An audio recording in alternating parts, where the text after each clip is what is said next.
How cute is that? How cute is that? You can definitely pull that off. I love it. That color of earring looks really good against your face too. Hey, we're almost through the summer. We're live. Yeah. Woo! Are we live? Good morning, everyone. Good morning. Good morning. I see Dr. B here. I am so happy. Woohoo! It's Wednesday. Everybody, let's dance. Let's dance. Wow, so someone must have done cardio this something in morning. her coffee. I haven't even taken it yet. Oh, good Lord. Yeah. This is my second meeting, so yes, I am. Oh, second meeting, you're revved up already. energized. Okay, yeah. Yes. Well, good morning, everyone. Welcome to Coffee and Ponduce. I'm Christian Cano, one of your co-hosts, along with Mama Ruth, Jenny-Jaymes Gunn, Stephen DeFiore, Barbara Bacon, and the rest of our guests here today. We're going to introduce everyone. Today is May the 19th. Wow. God, these months keep going by fast. May the 19th, 2 more weekends to Memorial Day weekend, which is the unofficial start of summer. And we do want to thank you for joining us on Facebook Live and also those who join us on YouTube.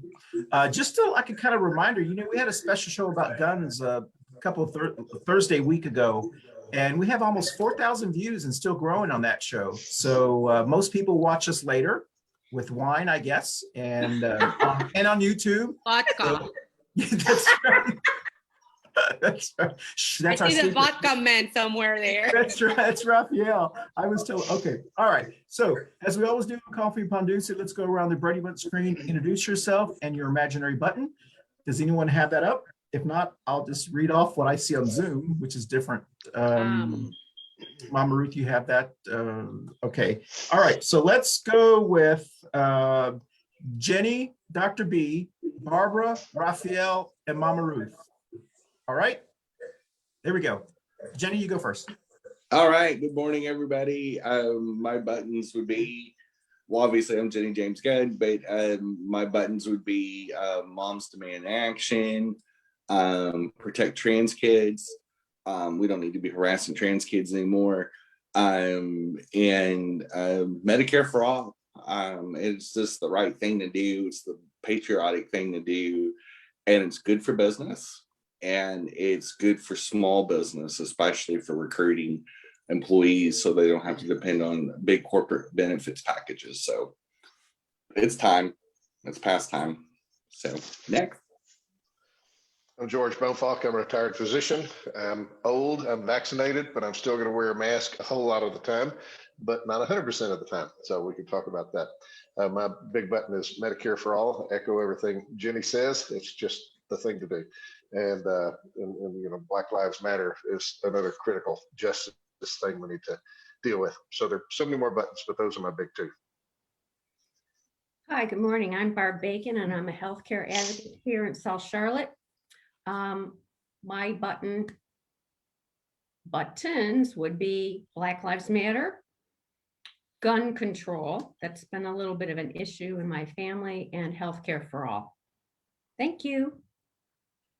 My name is Rafael Prieto. I'm a journalist here in Charlotte, and my buttons are immigration reform, immigration reform, immigration reform, and immigration reform.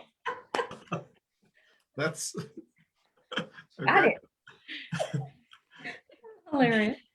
Good morning, everyone. Here's Mama Ruth. Like everyone knows me in Coffee and Ponduce show. I am a co-host. I'm a community advocate. I'm a member of a few boards around the county, in both counties, Mecklenburg and Union, because I'm in between them. So, woohoo! And my imaginary buttons, I was gonna wear it. I found it finally. It's Gun Sense. I've been talking about it throughout the 3 years already that we've been on the show. Really close family members have gone through certain accidents, and we need to put a stop on that. I also echo all what Jenny said. My sister here has the right, and we all have to support that same voice. Kids, LGBT kids, any type of kids don't need to be silenced. they have the right, and everyone as a human being, we have the right to say who we are and how we feel. If tomorrow I feel like being or acting or saying whatever, I want everyone to respect my decision. And that's the same thing that I want to do with everyone else. Medicare, we just need some type of medical service for our community. I can't believe around the world, other countries have that for free. Yeah. And they don't have to worry about anything. We have to suffer and think either we bring a plate of food in our table or pay my medical bill.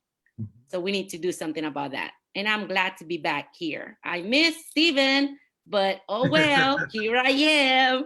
That's right. Yes, welcome back, Mama Ruth. We've been Mama Ruthless for 2-3 weeks now. Wow. 2 weeks. Yeah, well, welcome back. I know you were getting gas, and you're probably still looking for gas, so it's No, actually, I haven't been able to move my car that much. Oh, I've been trying to avoid. okay, And, yeah, you know, leaving all the others to use their sure. gas. Yeah. That's a good idea. Well, I'm Christian Cano, one of your co-hosts as well. My buttons, as always, are treat women because it won't come off the jacket. But no, I'm being serious. I mean, trust women. I'm sorry, trust women. Medicare for all, Moms About Action, and then I have one, and it's still up there. Joe Oldham, who was a former guest of ours, who passed away this year. So, with that said, let's go. Let's salute to Coffee and Pan Dulce. I remember Jenny on time. So have your cup, everyone. Baby steps. Yes, whatever you're drinking. I have switched. Come on, Rafael, show me your vodka. Show me your vodka. It's a Rafael. I bet he put a little bit. You know, I got me a liquor bottle, like a liquor flask? amaretto. No, flask. amaretto. I It's think it's completely called. empty. Completely empty. Oh my God. Yeah, it's an amaretto. You can actually pour some into your coffee. Oh. It's so good. Mhm. I'm disappointed. Sorry, It's- was last night. let's also It's night somewhere. Oh my God. let's also Oh, let's see. 6 hours ahead in yeah. I love conchas, but I can't. No, that's too much All right. temptation. Our Pan Dulce sponsor, Manolo's Bakery on Central Avenue here in Charlotte, North Carolina. Please support your Black and brown businesses or any small business during the global pandemic, especially as we are coming out of it. So before we get into our topic, today's topic is COVID-19. Hey, I wanted to say something about Manolo's. Go ahead. I went to a small gamers thing this weekend with Charlotte Gamers Network, and Manolo's was the caterer and make the empanadas. They make a spinach empanada that is the die for. I'm just gonna tie you. So they don't make just pastries; they make really, really good savory food too. Like And tamale. if you haven't had their empanadas, tamales, right? you are missing out. Yeah. Just so it was I second like that. the best empanada I've had in a long time. I wish he can start doing the sugar-free Oh, pan dulce. that's a good, hey, you're right, Jenny, Mama Ruth. I actually thought about asking him if he's ever considered making with Well, Splenda. he started doing gluten-free. He started doing a lot of vegan for our Yes. vegan eaters. Yeah. So I think his next step will probably be, he's working on something. This pandemic has helped him and opened up doors for him immensely. Like now he's the owner of Artisan right here on Matthews. Yes. Mhm. And we get to eat some of their sugar-free. And so we'll probably start seeing different changes.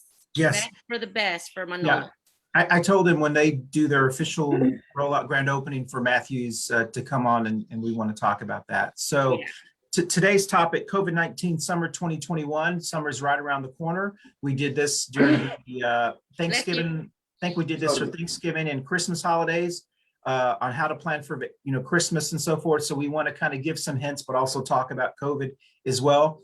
If you were here last weekend, and not just here, but in and around you would think that COVID was over. I went to get some groceries on Friday and I saw all the restaurants and bars and patios full here in the Colony area. And I'm sure all around the country, it's been happening in other areas as well. So we do want to talk about that. But before, we only have about now we only have about 6 minutes left to talk about current events. So we'll go through this really, really quickly. On 30 seconds or less, please comment on one of these topics. Cicadas. We're still waiting for them to hatch.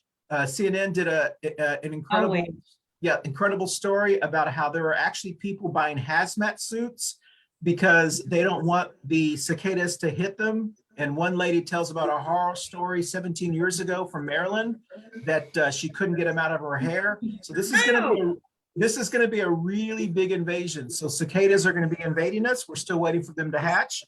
Also, DT, the initials DT is the only thing we're going to use here on the show, is coming to North Carolina for the North Carolina GOP convention, June the 5th. I can tell everyone's just excited about that. So DT, and then thirdly, child tax credits. Child tax credits, a lot of talk on social media about child tax credits. I'll tell you what I posted and the feedback. Anyway, child tax credits, what do you think about that? So go around to Brady Butt screen in 30 seconds or less, comment on one of those or all of them. Jenny, Dr. B, Barbara, Rafael, and Mama Ruth. Jenny. Okay, real fast. The former guy, you know, I don't think he sent me my invite yet to the convention, but so I'm disappointed about that. And most people don't realize he has a full-size replica of the Oval Office at the Mira-Larga Resort, which just cracks me up. That is both creepy and weird. Yeah, true story. It's crazy. It was on social media, so it's got to be true. The cicadas, I'm excited for the coming out party. I want to see the little buggers. It just makes me crazy to think about it. I'm so excited, I mean, especially 17 years in the making and a coming out story. I mean, what more could you get? And I don't remember what the third topic was. Child tax credits. Oh, long overdue. You know, a great way to end childhood poverty, cycles of poverty. The people that are getting the money are the ones that need it the most. And I think it's a good step towards the universal basic income, which our country, as we're moving into the technological age, desperately needs. I'm out. Dr. B. So the cicadas, one more example of how Americans are crazy. First, we panicked over toilet paper at the start, and then we all panicked over gasoline. It was like, what, a 4-day slowdown, and everybody panicked, and everybody's panicking about cicadas. Secret word, they're edible. They say that when they come right out of the shells, if you can snag them and then fry them up real quick, they taste like shrimp. So I'm sorry we're out here in Colorado where they can't stand the high elevation and the humidity, low humidity. So I'm not going to have them this summer. I'm partly glad for that because of the noise, but I would be interested in frying up a couple of the buggers. I'm not going to comment on the previous guy. He does not occupy my brain space anymore. And on the child tax credit, yeah, I'm coming. I'm no economist, don't know much about this, but I'm coming to believe, like Jenny said, that is about the best way to accomplish what we want to do in terms of helping folks that kind of need it. That I read an interesting thing that said if you had to choose between, you know, universal health insurance for poor people or child tax credit, which would help them the most? And the bottom line is child tax credits would actually probably help people the most and get the most bang out of the buck. So yeah, I think no matter how you cut it, it's a good thing. Excellent.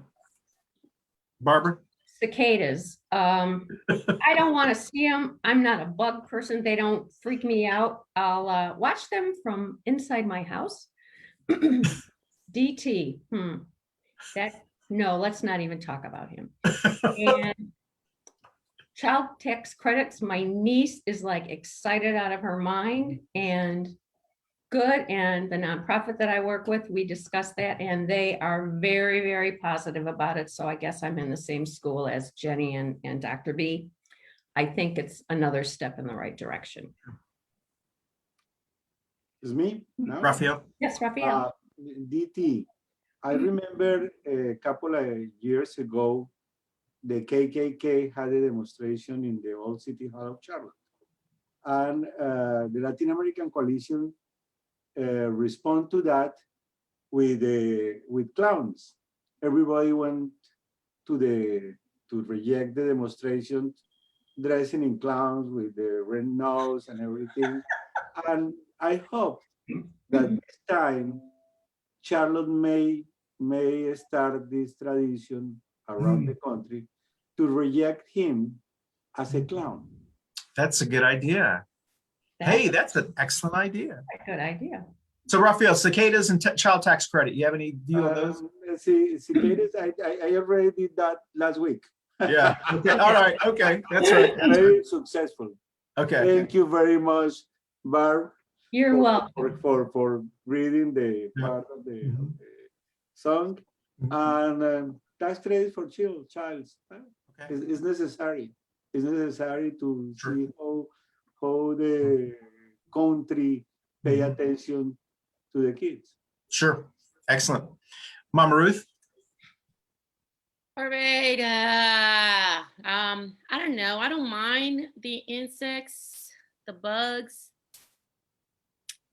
We're starting to see some new ones this week. Actually, I seen a hot pink lady something name here in Indian Trail. Amazing color, a unique bug. So I don't think it'll be a big deal about it. I don't mind. The next topic, I'll skip that one.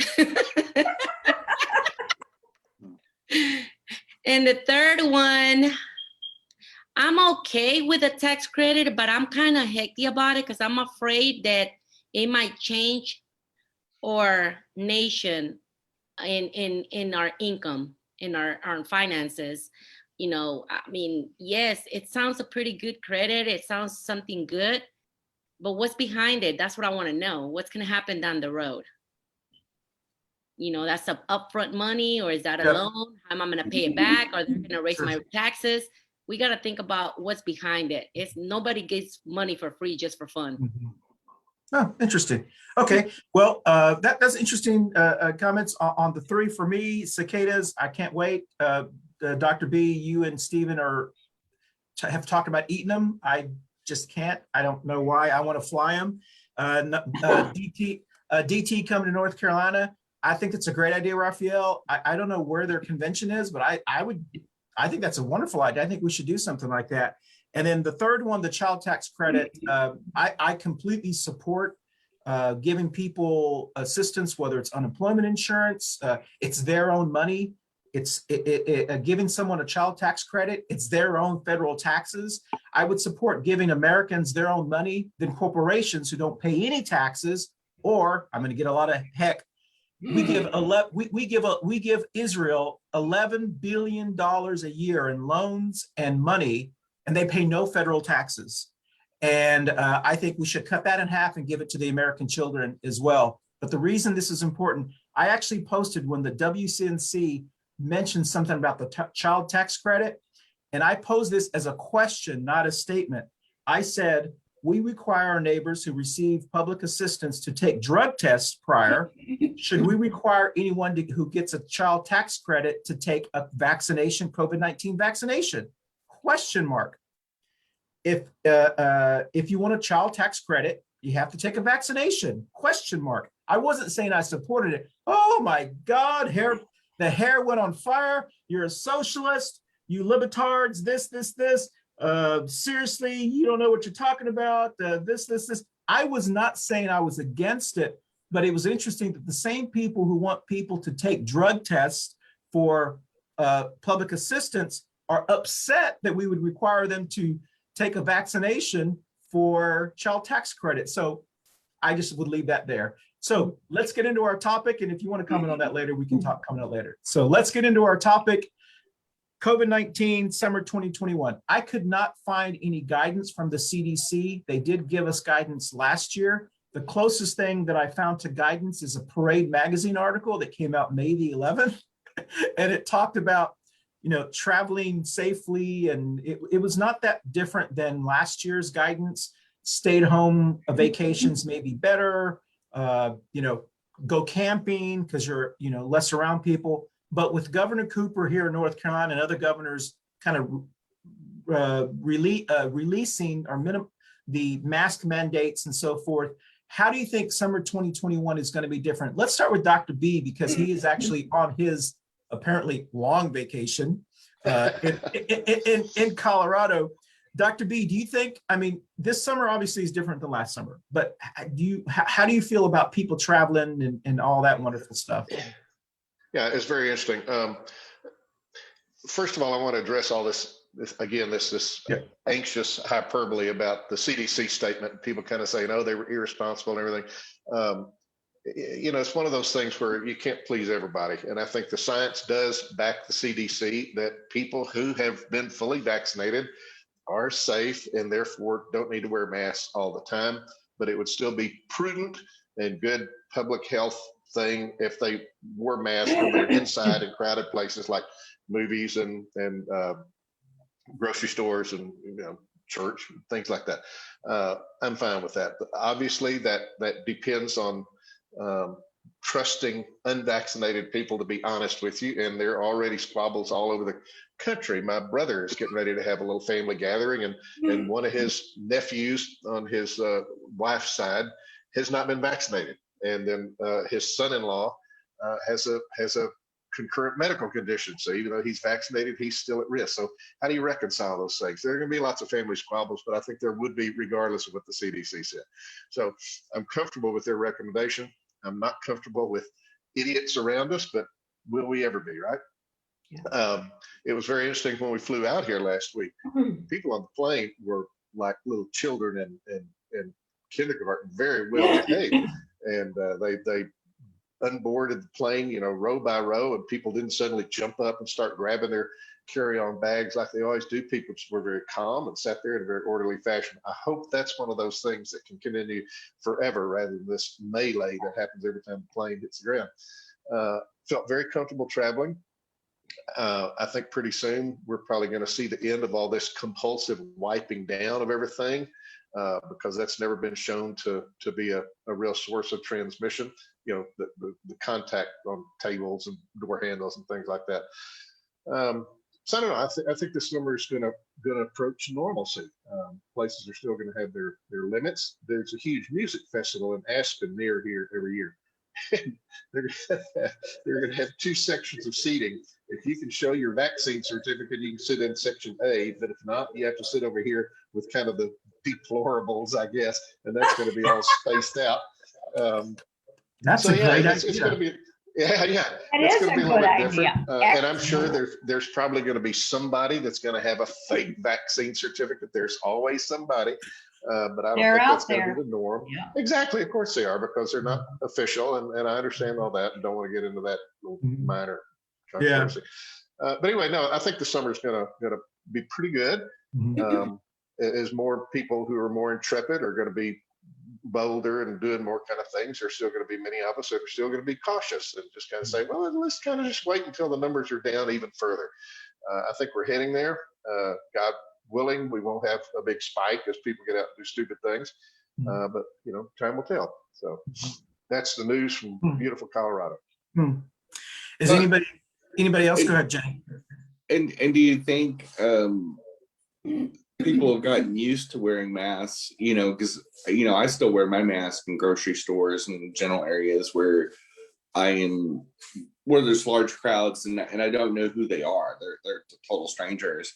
I'm going to continue to do that as a good practice. And quite frankly, I don't want the flu either. So next fall, I'm still going to continue to wear a mask because there's a lot of stupid people who will go to the grocery store knowing they have a full-blown flu. Yeah. We got a lot of dumb neighbors, as Dr. B says. Between the gas panic and the toilet paper panic and all the other panics that we have, and now I guess people are wearing full body armor because of the cicadas. It's just it's just really sad. But what do you have any theories, Dr. B, on why people are so vaccine resistant? Is there any talk in the medical community? Other than insanity or lack of intelligence, what would be the other reasons? Oh no, that's tremendous. Yeah, that's very important and very interesting. And like most folks, I assume that these were just kind of hostile, science denier kind of idiots the anti-vaxxers and whatnot. And so that is a group. But there have been some scientific papers where they went out and asked people, why are you resisting it? And there's a spectrum, and there's a lot of reasons, and they're not all bad. Obviously, there's some that are just a little hesitant. They don't understand the science, so they're a little bit afraid that this was rolled out too quickly. But then there are a lot that say, I would get it, but I have allergies and I have this, and I'm a little concerned, so I'm just going to wait a while. I think that's, kind of is a little bit more legitimate. And then there are a huge group of people that say, I'd be all for it, but I live out here in, East Bernard or whatever, and I work and I can't get to it. So if you bring it to me, great. Well, we can't take it to every single person, but we're doing a lot. And there are a whole lot of mobile vaccine vans going around, and different entities are trying to accommodate this. So I think you can almost lump it into four groups: the hardcore, crazies that don't want it because Biden's doing it or something, and then the folks that are saying, I want it but can't get it for a lot of reasons. And then there's different minority groups that for some reason are resistant to it with understandable reasons. So it's not all that just kind of people are being anti-science and hostile and crazy. There's a spectrum of reasons that people are resisting, but I think we're getting there. People who said, I want to wait a while, they're seeing that their friends and neighbors and relatives are doing fine, and people aren't dropping dead and developing paralysis and stuff like that. So I think more and more people are amenable to it. My son pointed out to me that even if you look at this graph, that at one point we were doing 4.5 million a day or something like that, and the graph has dropped off like a mountain, that we're really down. We're still right at 2 million a day, which is twice as many as we expected when this first came out. So we're doing okay. We just need to kind of keep rolling along, and I think we're going to get there. And another follow up, Dr. B. Do you think? I just went blank on what I was going to ask, but do you think people that maybe are questioning the vaccine out of sheer self-protection, do you think they should have conversations either with their pharmacist or their family physician? Do you think that would help them educate, in your professional opinion, on the vaccine? Yeah, another great point, that these people who study this find that the greatest influence for people about getting a vaccine is not the government, and it's not a celebrity. And so all these PSAs that you've been saying are probably kind of falling on deaf ears. But the most trusted people are the family physician, the pharmacist, like you say, and friends and family. So yeah, you got to kind of keep it a little closer to home. But definitely, if people have any concerns, talk to folks like that that you trust. Talk to your faith, your preacher, your rabbi, whatever, your faith leader. Get opinions from folks whom you trust, and that's the best way to get people to be more receptive to it.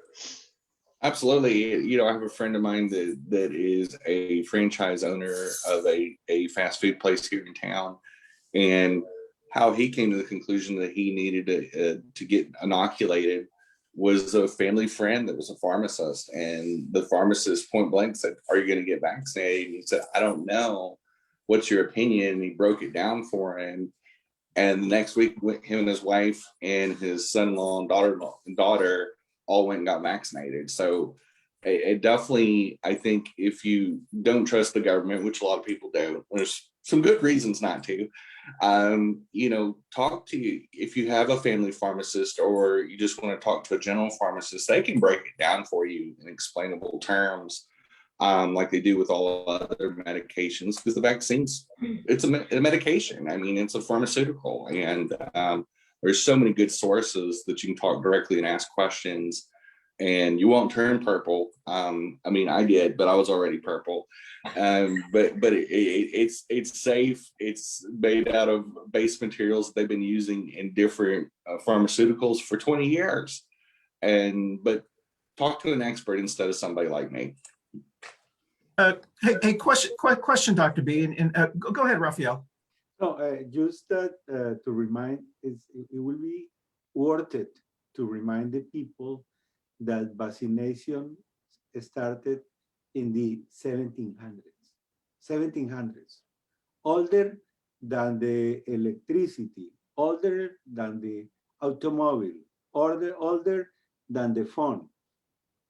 And I want the government tell the people that this means something, not code of honor, Yeah. but the actual fact. Sure.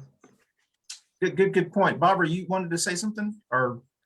Well, this is really to go back to vacation time. I was really surprised yesterday that the head of the FAA got on national television and said, we're not messing around anymore. If you're violent, if you even touch one of our flight attendants, you will be prosecuted. We are not changing our minds. It is my job to protect these people. More people are going to start traveling. When we give up that middle seat, people are going to say, if two people have their masks on, they're going to want that middle person to put their mask on. And he was like, no, absolutely, we will prosecute you. They have hauled people off planes. I've got a neighbor that works for the airlines and he goes, oh yeah, they mean business. So that actually made me feel a lot better, but I don't plan on getting on an airplane until maybe Christmas. We'll see. Well, I'm just not going to do that. But the timing of it, it was kind of, I think it was appropriate because a lot of people are so hesitant to get on a plane, and I'm one of them. At least you won't get ridiculed and there won't be any kind of scuffle or anything. They are not going to interrupt flights and schedules because of people they just don't let them board, or they just get them off the plane right away. So I was very encouraged by that. That's Mama Ruth.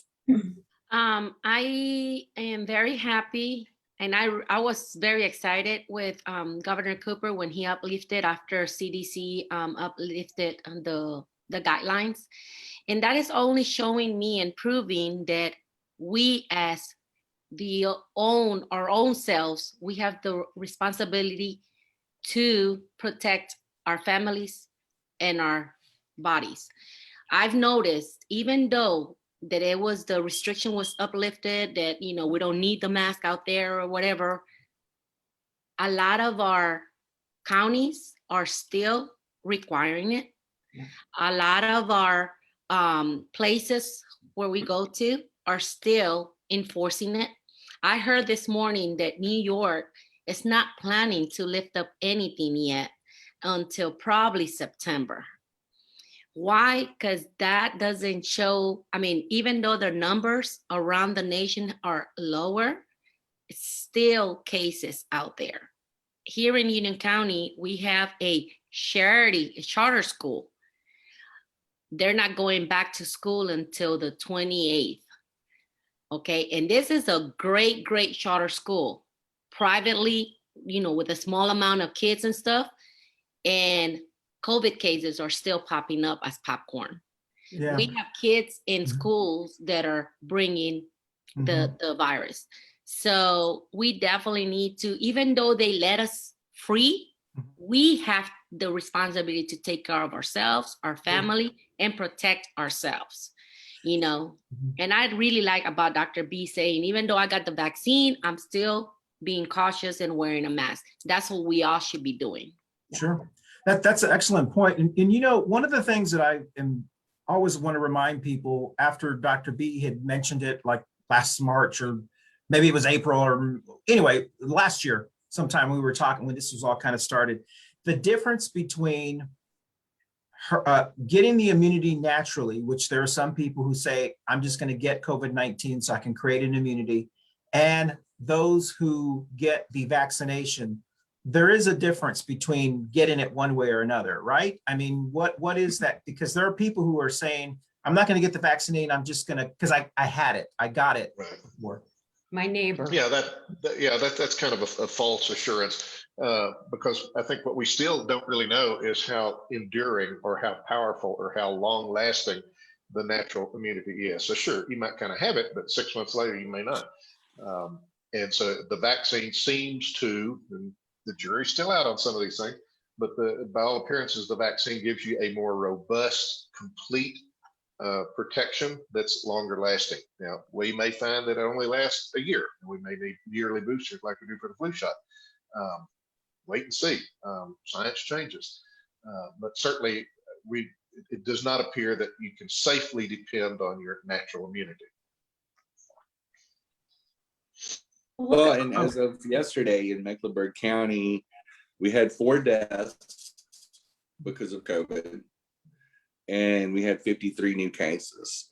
So even though that's way down from what it was, over the last year, we've had 959 deaths in Mecklenburg County, which is a lot. I mean, it's actually more than the country of Taiwan, which has 23 million people. Yeah. But it's still trending down, but it's not over, you know. So for the people that aren't taking safety precautions or they're not vaccinated, just remember, you can die from this. I've been using this analogy, and it's overly simplistic, like almost all analogies since the very first, and that is, this is like a war. And so when the war was going down, there were still live bullets and bombs kind of going off. So people didn't take their helmets off, and they didn't kind of walk around the street like everything was fine. They were still careful. And I think that's very similar to now. Exactly what Jenny says. There's still trouble out there. And I read yesterday that Taiwan, that everybody points to as such a great example of how well they control it, are now having a flurry of cases for kind of a whole lot of reasons. They haven't vaccinated a lot of people because they thought they were safe. So this thing will get you if you're not careful. There's just so many examples of that around the world. And Well, I would say, County, be prudent. Union County is only, like Lean's mentioning on our website. She's saying that Union County adults are only 24.2% vaccinated. Ooh, that's low. That's low. Very low. Wow. That's A that. lot of them don't, they don't, just the way Dr. B just mentioned, some of them say, well, if I already had the virus, then I don't need, because I already created an immune body. But keep in mind that even though you're still at a higher risk of recatching the virus, and you don't know when will that antibody will wear out. Just the same way, we don't know how long our vaccine will last in our system. Yep. It can last less than a year. It could last 2 years. Just be cautious. That's all that matters. One of the things, Mom Ruth, you made a really good point, and I know everyone's kind of touched on this before, but one of the things that I really appreciate about Mecklenburg County, the county that most of us are in right now, and counties around the country that are doing, like Key West, Florida, some of the other, cities around the country when our county commission took the lead and really started to take this very seriously and really have made an incredible effort here in Mecklenburg County to do things that needed to be, from testing to wearing masks, just to try to get the public, trying to get our Black and Brown community to understand the seriousness of this. The reason that that's really important is because there is a population out there, and it's a very large population, that sees these this messaging, and I'm referring specifically to Union County. If you know that Union County is not being as responsible from their leadership, you're less likely to go into Union County and spend money in Union County. You're more likely to say, I'm just going to go to Ballantyne. I'm just going to go to so-and-so. And so the things like that make a difference 3, 4, 5 years from today for commerce, for business travel, for booking conventions. If people don't believe that Mecklenburg County or Charlotte has taken this seriously, they're less likely to book their conventions here. They're less likely to relocate their businesses here. You don't have businesses moving to Monroe, North Carolina. They want to move to Charlotte or to other areas. Nike's planning to do something in Charlotte. Yeah, well, there's a lot of businesses that are moving to Wake County, Mecklenburg County, and a lot of it may be because if the S hits the fan, they know that leadership in that county is going to take things a little bit more seriously.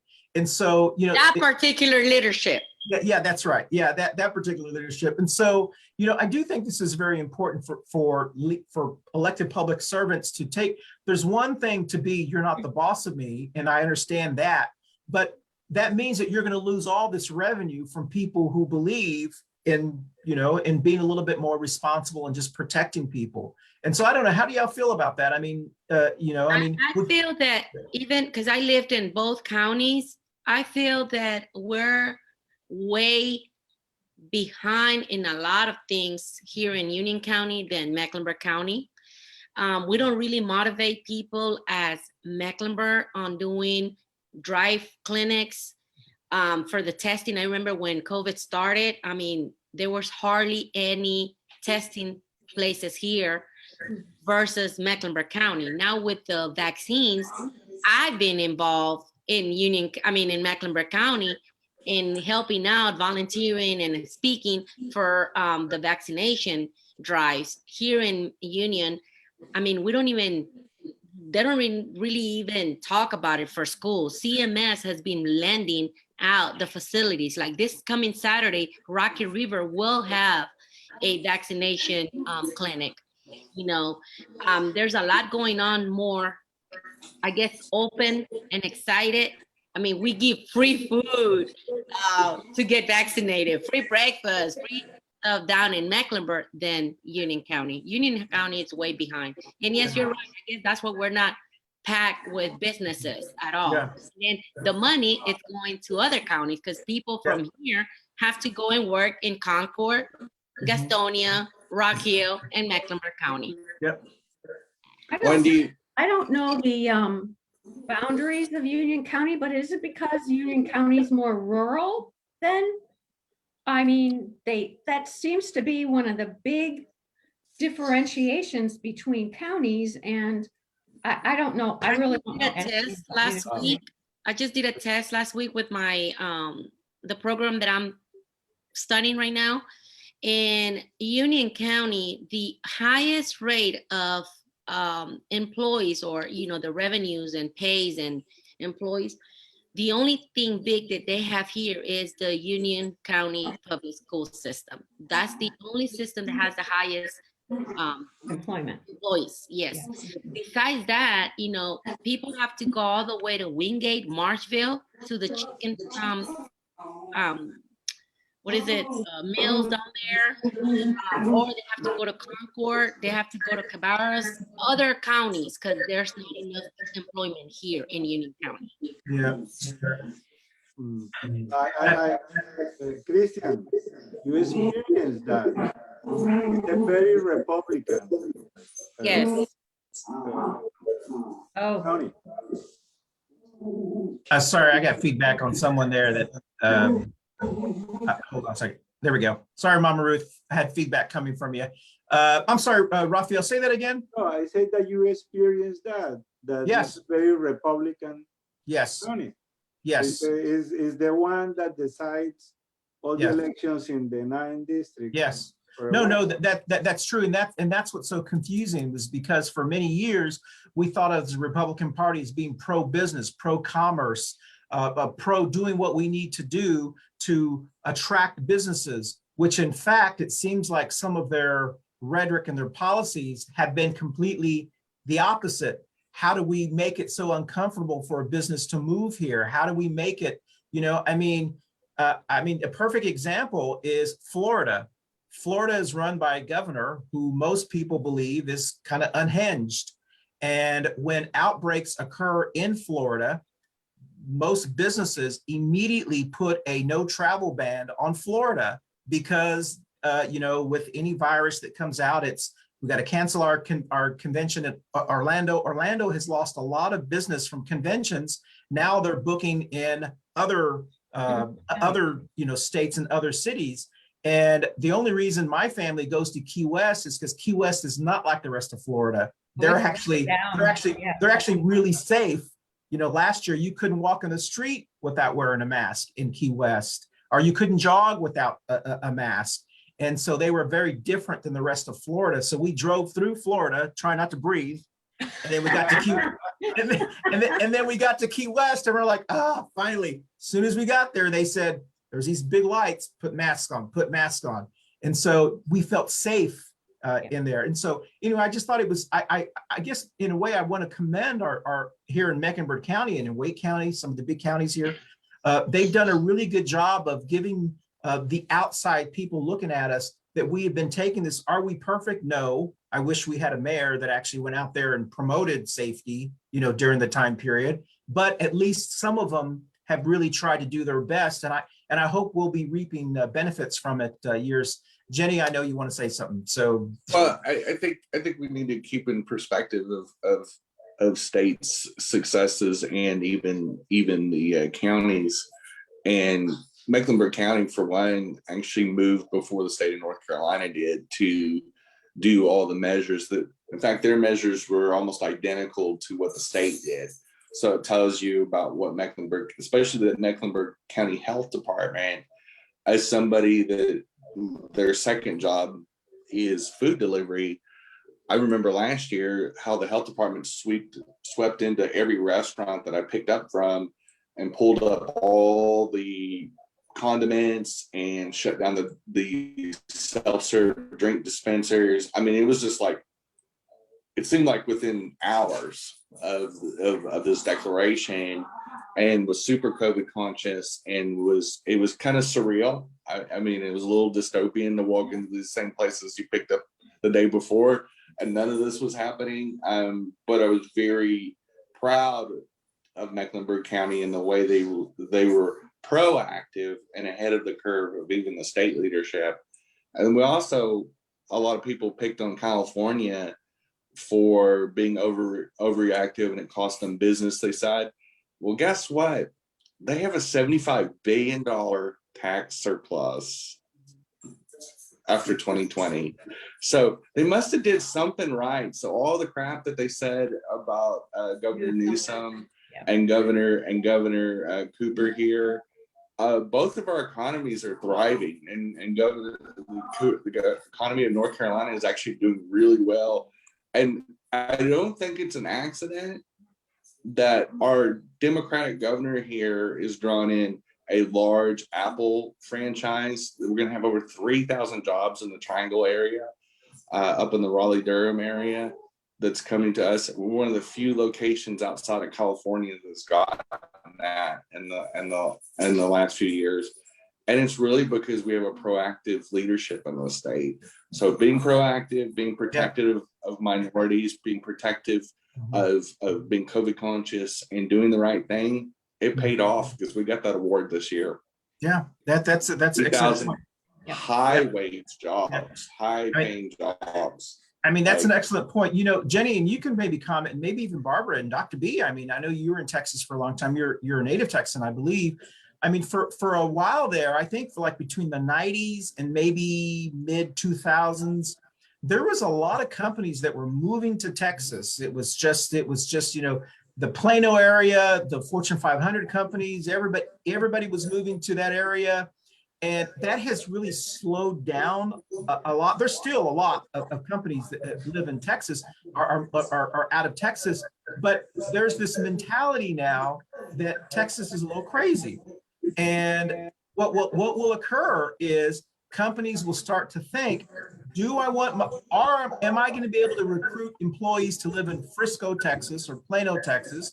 Or do I want them to live in Charlotte, who can have the South End, who can have, a little bit different, and the taxes aren't always the most important thing. It's, can you recruit employees to that area? And so I do think that these little things do make a lot. I mean, it is a quality of life thing. So I'm part of a team that is talking to the city of Charlotte about non-discrimination ordinances, which is related and unrelated to the COVID topic. But when big companies are looking at expanding into a metropolitan area, one of the things they're going to look at is how do they protect their citizens? Because we're going to be maybe transferring some of our existing employees to that branch to start that up and then recruit in that area. So if we have a long-term employee, a trusted employee that's going to run that branch, is that person that same person maybe has a trans daughter or a gay son or has a mixed family, do they have issues with violence against, Asians? Do they have a history of violence towards trans people? Do they protect vulnerable populations? How are they proactive? And now COVID is going to go on that list. Were they a COVID conscious state? Were they a COVID conscious still? That has to go into the equation because they pull up stuff like that. They pull up a lot of stats because you're talking about that Apple manufacturing plant and facility. I think it's about a $10 billion investment. I know it's in the billions, and that's a massive investment with one of the largest technology companies in the world. And they don't just throw it up they just don't put darts on a map and go, we're gonna come to North Carolina for shits and giggles. It is literally so. Things like COVID policy, because this isn't going to be our last pandemic, as our change the climate is going to create. We've seen more pandemics worldwide, not just here in the United States, than we've ever seen in a long time. We've had SARS, we've had Zika, we've had Ebola, we've seen the swine flu. And so this is not the end.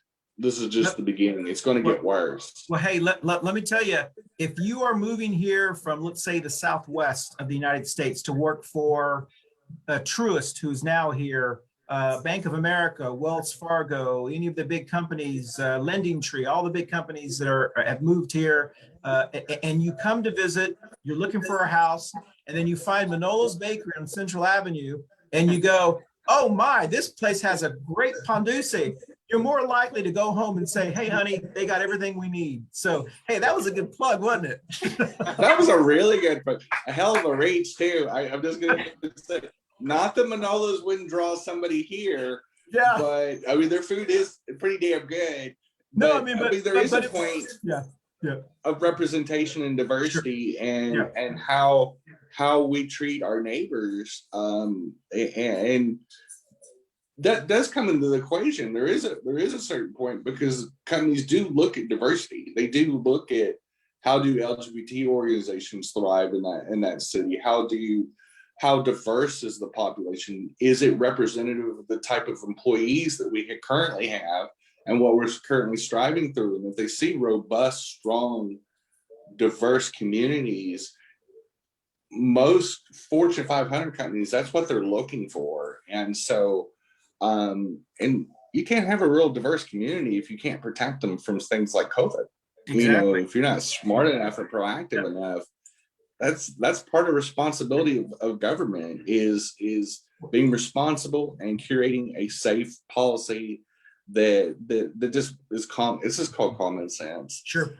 Well, with that said, we are actually on time today. So we are going to honor everyone. I know everyone's like, oh my gosh, I can't believe it. We're on time today. I wonder how that happened. So we're going to go around the Brady Bunch. We're gonna go around. I don't know how to take that. That might be a shot at me, or I don't know how, but it probably is. So let's go around the Brady Bunch screen. Tell us where you're gonna be. Mama Ruth generally around this time period reads everyone who has been chatting with us. So let's see, Mama Ruth, you have the people that have been, you'll have to unmute. I had to mute you because you had background. Sorry.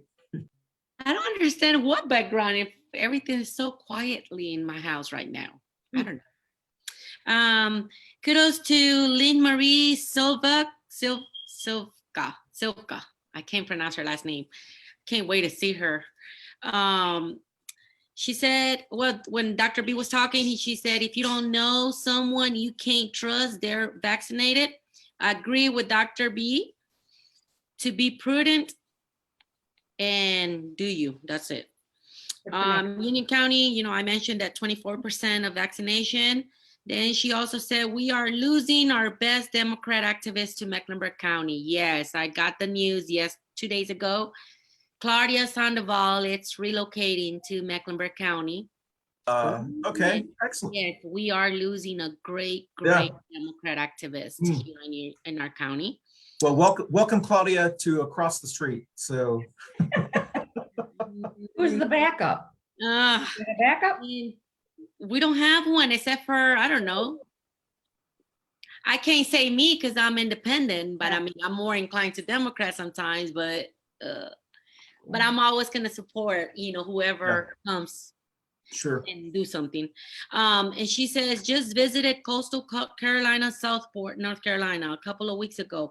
A real estate agent I conversed with stated most of her sales are families from Oregon.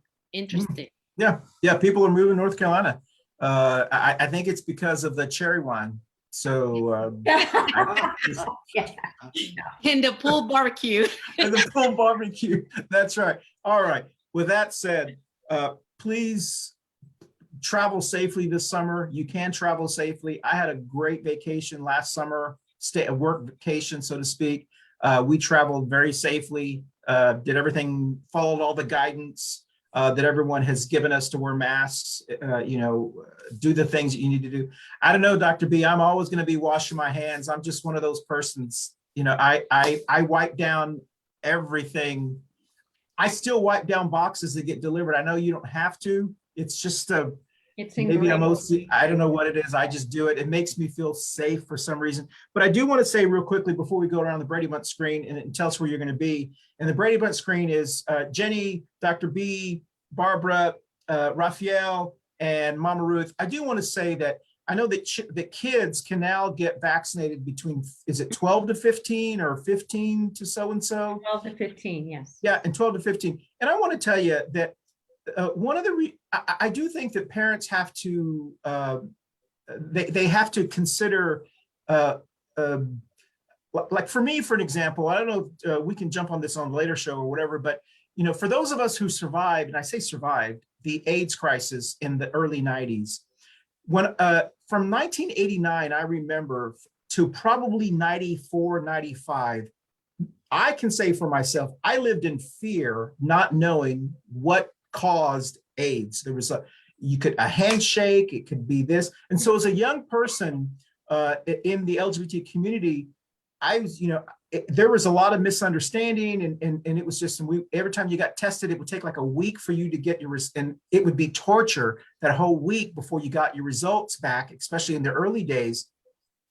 Knowing when I got the vaccine, the second vaccine, there was this sense of a little bit of it was like, I feel a little bit more secure about the ability just to function.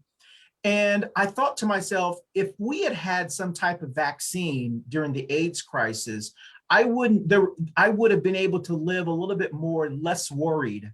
And so I think of the children today who are worried because they don't know about COVID or they don't know about what's going on, just to give them the ability to have that safety to say, or maybe that could be a point. So I just want, people to know that as an adult, we live in fear. I'm sure our children are living in fear as well. And I would think that getting the vaccination or giving them the ability to have the vaccination would make them feel a little bit safer out in the world. And so I don't know how anybody feels about that, but I just thought, as an adult during the AIDS crisis, when I got that second shot, and I was like, can you imagine if we had had something like this? And we literally, you would like being wrapped in a bubble, when you said hi to people. And I know that's, I don't know. I just was thinking about that after we got the second vaccine and people are starting to go out and stuff. And when they said they were able to give it to children now, I thought, well, wouldn't that be nice to give that child that safety net, And so it's not 100% safe, but all right. So with that said, let's go around the Brady Bunch screen if you want to comment on that or not. Jenny, you go first.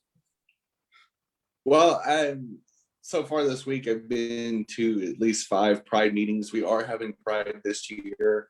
It is going to look different than traditional years. So it is going to be stretched out. We're calling it Pride season. We are going to be stretching out events starting in August all the way to November. So there won't be one single weekend that'll be like a Pride weekend per se. And we've been done for several reasons, but we are bringing Pride back. There will be, depending on how COVID cases are tracking, will depend on how big the event will be. But it will be in person. Most of it be in Uptown Charlotte. and it's super exciting, and the changes are going to be fun, exciting, and I am pumped to be back in the saddle, so to speak. I am happy to be vaccinated. I'm fully vaccinated, as I say, vax to the max. And my motivations for doing that is not only protecting myself, but protecting my loved ones, my friends, my adopted family, all of y'all. I want to have some sort of normalcy, but if you don't feel safe, wear your face condom, aka the mask, and just be smart. Don't go around licking doorknobs that you don't know, things of that nature. And just it's just common sense, people. Let's just be smart about it. But I am looking forward to maybe taking a trip somewhere, even if it's just the coast this year. It would be my first vacation actually in about 5 years. So I hope to be able to do something this summer. Excellent. Next. On this thing about the kids, I'm a little bit torn. If you look at the numbers, I mean, I'm very happy that our grandchildren are vaccinated. That's great.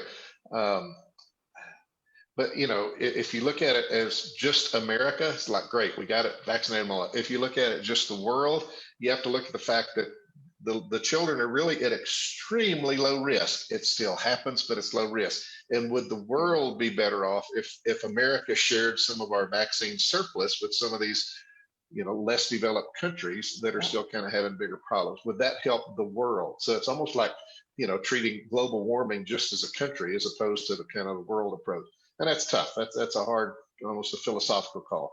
But I'm open to discussions about, should we maybe kind of tell the kids who are not at that huge risk right now, wait a little bit, let's kind of treat the world, and then we'll come back and get you. I don't know. It's tough. Good point, Dr. B. That's the 50-50. I've got friends that have kids and they're scared to death to let them get vaccinated. And I'm like, why? And then there's parents that already booked the appointments. So I think parents are on the fence, and maybe if the Biden administration said, okay, we are going to start sharing, that will get some people off the dime. But listening to the science people and the doctors like I do because of my background, these variants that are starting to pop up everywhere, where it's that could kill us in the fall, and that's what I worry about. So, and as far as I go, I'll be rehabbing my knee so I can get back out there and walk again soon. Otherwise, I'm housebound and I hate it. Unless a cicada would come and get me, and then I'd run back in the house. So, thank you, Rafael. I am going to be tomorrow celebrating the National Day of Cuba. That is May 20. Before the Castro Revolution, that was the official day of the independence, or the national day of the island. And May 20 is also the day that the Declaration of Independence of Mecklenburg happened. Oh, yes. A year Yes. before 4th of July. So it's a nice May 20. That's a big thing here. Yeah, yes, I remember that. Is it Mama Ruth? Yep. I'll be wearing my, what was it? Face condom.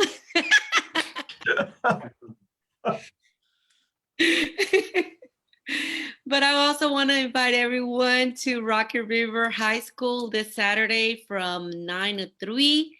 There will be a vaccination clinic driven by Charlotte Community Health Clinic. And they're expecting to have at least 300 units to provide the community. We need to raise up those numbers on vaccines so everybody can get the vaccines done. What else? That's about it. I'll be home. Excellent. Well, thank you so much, everyone. We do value your time. We did go over now just a little bit after I said we were on time. So that is my part. Exciting news.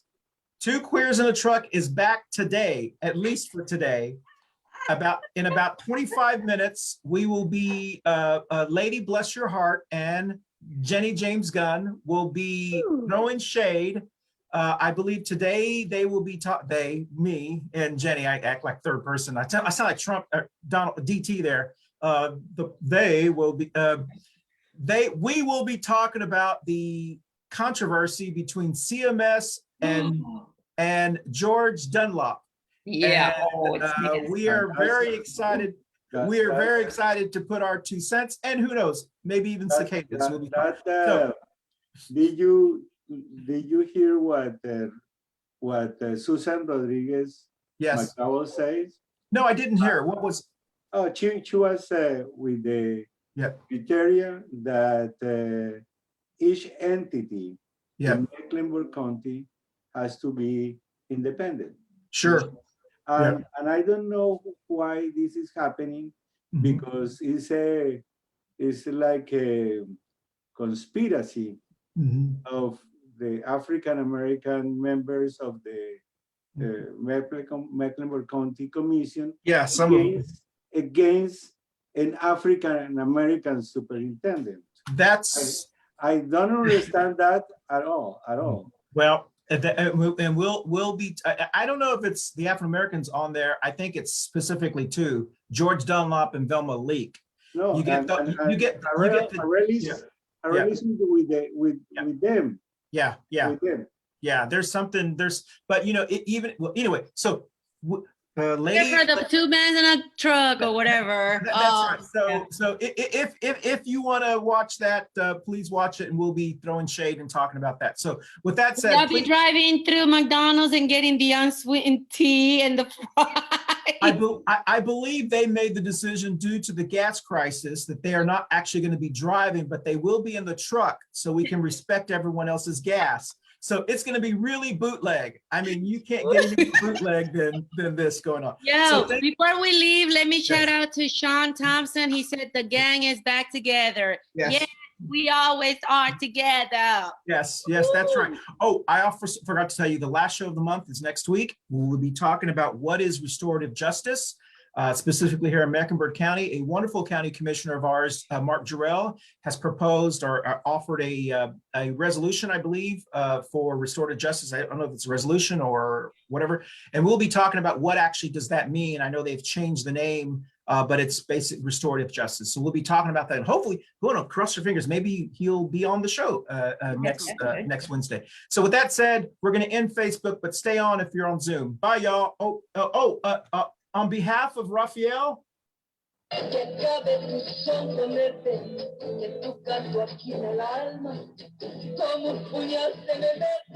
believe that's the cicada song. No? Oh, sorry. Is that not the cicada song? No. Oh, I thought I was going to surprise you.